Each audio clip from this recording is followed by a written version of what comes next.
À l'instar de la France, ancienne puissance coloniale, au lendemain de leur accession à l'indépendance, les pays francophones ont adopté la constitution de la Ve République.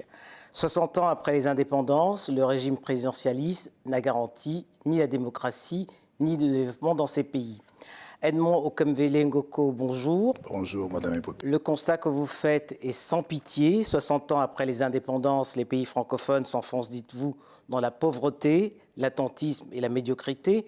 Mais pour quelles raisons les pays d'Afrique de l'Ouest seraient-ils mieux lotis que les pays d'Afrique centrale?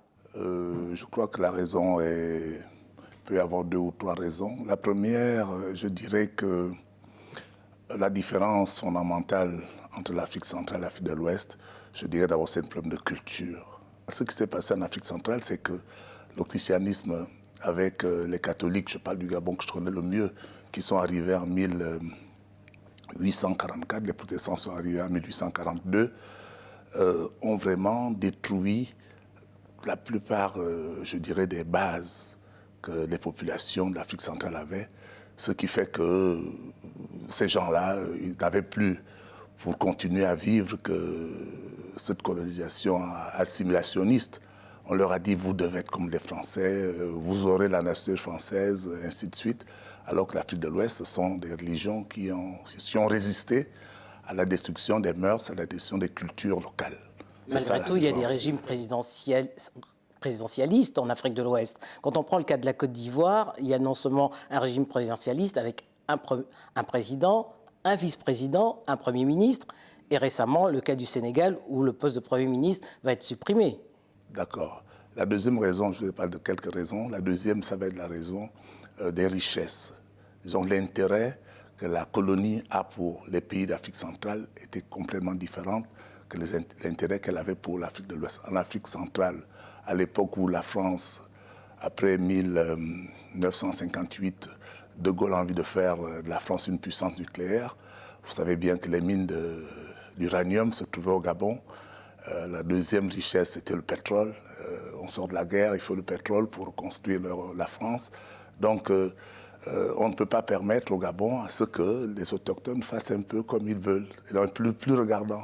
Il y a aussi une troisième raison, c'est un peu, vous savez, l'Afrique de l'Ouest est d'abord plus proche de la France, et les élites d'Afrique de l'Ouest, au moment des indépendances, étaient déjà un peu plus dans la culture française. Je cite Senghor, je cite le député, j'oublie son nom, sénégalais, qui porte dans l'aéroport actuel. Blaise Diaye. Blaise Diaye. C'était des gens qui étaient déjà... Alors que nous, au Gabon, nous, en Afrique centrale, on n'avait vraiment pas déjà une élite, je dirais, de culture française comme, voilà aussi une des raisons. Et donc, vous pensez qu'il y a vraiment une différence fondamentale entre la démocratisation en Afrique de l'Ouest et en Afrique centrale et le développement, puisque c'est l'objet de votre livre. C'est le déficit démocratique et le non-développement. Les différences que je viens de faire tout à l'heure sont à la marge. Il y a le même déficit démocratique dans les pays d'Afrique centrale que dans les pays d'Afrique de l'Ouest. Il n'y a vraiment pas... Les différences que je viens de tout à l'heure sont à la marge. Le problème de fond, c'est ce modèle constitutionnel de la Ve République qui est parti de 1958. Parce que les gens... Michel Debré. Voilà, les gens partent toujours de 1960. Non, c'est pas là où ça a commencé. 58. Ça a commencé en 58. Et à ce moment-là, le général de Gaulle a mis en place une communauté franco-africaine. C'est-à-dire que la capitale franco-africaine était Paris. Et tout se passait à partir de Paris. Et le reste des territoires n'étaient que comme des provinces aujourd'hui. Donc tout part de là. Alors, le manque de transparence, de compétitivité, de malgouvernance, dites-vous, oblige à remettre le système à plat. Mais comment faut-il procéder pour remettre à plat ce système? D'abord, il faudrait qu'on en parle. Je n'ai pas la science infuse.